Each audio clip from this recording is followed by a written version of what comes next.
of Allah who is the most merciful and the beneficent. So today our chapter is sentence. So sentence क्या होता है? The group of the words which make a complete sense is called the sentence. एक ऐसा group होता है words का, लफ्जों का, which make a complete sense, जो एक मुकम्मल माना देता है. मतलब जैसे लेटर्स मिलकर एक वर्ड बनाते हैं, वैसे ही वर्ड मिलकर एक सेंटेंस बनाते हैं जो मुकम्मल माना देता है, जिसे हम कंप्लीट सेंस बोलते हैं. मतलब लफ्जों का ऐसा मेल होता है जो हमें कंप्लीट मीनिंग देता है, उससे हम क्या बोलते हैं?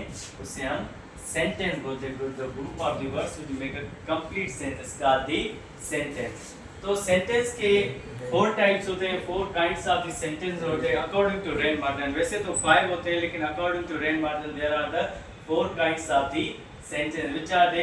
हियर आर वी मेंशन 2 है, यहाँ पर हमने टोटल क्यों है 4 लिखे हुए और उनकी डेफिनेशन यहाँ पर 2 की लिखी हुई. सही है. वो 4 कौन से होते हैं? पहला होता है डिक्लेरेटिव सेंटेंस, इंपरेटिव सेंटेंस, तीसरा इंट्रोगेटिव सेंटेंस और चौथा एक्सक्लेमेटिव सेंटेंस होता है. तो डिक्लेरेटिव सेंटेंस वो होता है जिसमें हम बयानिक सेंटेंसेस हम अपने राइट करते हैं.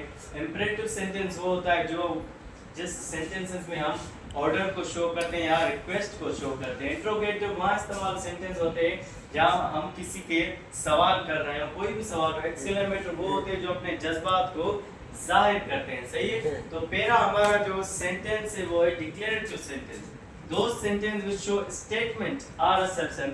हमारे वो जुमले जो बयानी हो उसे हम डिक्लेरेटिव सेंटेंस बोलते हैं. दो sentence which make a statement. जो सेंटेंस में स्टेटमेंट हो, कोई असर्टिव सेंटेंस हो, उसे हम डिक्लेरेटिव सेंटेंस में जमा करते हैं. जैसे कि हमटी Dumpty sit on the wall. कोई भी ऐसा सेंटेंस हो जो असर्टिव हो, सही है ना, तो वो हमारा क्या हो जाता है? डिक्लेरेटिव सेंटेंस हो जाता है.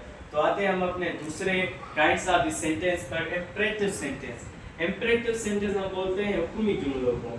जिस जुमले में हुक्म हो या किसी को हम अर्ज कर रहे हैं या किसी को हुक्म कर रहे हैं, तो दो सेंटेंस एक्सप्रेस ऑर्डर और रिक्वेस्ट. वो सेंटेंस जिसमें हम किसी को ऑर्डर कर रहे हैं, हुक्म कर रहे हैं या रिक्वेस्ट कर रहे हैं, अर्ज कर रहे हैं, उसे हम क्या बोलते हैं? इंपरेटिव सेंटेंस बोलते हैं. For example come here. हम किसी को बोलते हैं कम हियर, तो हमने इसको यहाँ पर क्या किया? हमने यहाँ पर ऑर्डर यूज किया. सही है. तो हमने किसी को ऑर्डर किया. और दूसरा सेंटेंस हम बोल रहे हैं प्लीज कम हियर. तो यहाँ पर प्लीज हमें बता रहा है कि हम यहाँ क्या कर रहे हैं? हम यहाँ पर रिक्वेस्ट कर रहे हैं. शट अप हम यहाँ ऑर्डर कर रहे हैं, प्लीज शट अप हम यहाँ रिक्वेस्ट कर रहे हैं. तो इंपरेटिव सेंटेंस वो होते हैं जिसमें हम ऑर्डर करें या किसी को रिक्वेस्ट करें. तीसरा सेंटेंस है अकॉर्डिंग टू रेन मार्टिन, वो है इंट्रोगेटिव सेंटेंस. इंट्रोगेटिव सेंटेंस वो होते हैं जिसमें हम किसी को भी इंट्रोगेट करें. तो sentence which ask question is called the interrogative sentence. वो सेंटेंस जिसमें हम किसी को भी सवाल करें, किसी को कोई भी सवाल पूछें. The sentence which show question is called the interrogate. Who are you, यहाँ भी हम सवाल कर रहे हैं.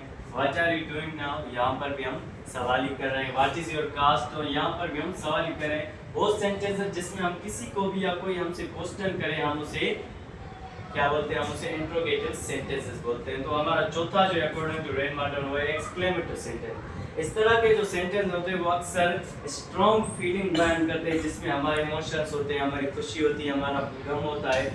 those sentences which express strong feeling is called the sentence exclamatory sentence. वो सेंटेंस जिसमें हमारा strong feelings हो, हमारी गम हो या हमारी हैप्पीनेस हो, वो स्ट्रॉन्ग हो, तो वहाँ पर हम exclamatory सेंटेंस इस्तेमाल करेंगे. For example hurrah we have won the bet. अभी यहाँ पर जो सेंटेंस ये हमें खुशी में से बता रहा है, मतलब ये अपने खुशी वाले हैप्पीनेस वाले जो इमोशंस को शो कर रहा है. और यहाँ पर अलास ही हैड डाइड. तो कोई भी ऐसा सेंटेंस हो जिसमें हम अपने दुख का इजहार करें या अपनी खुशी का इजहार करें, तो उससे हम एक्सक्लेमेटिव सेंटेंस बोलते हैं.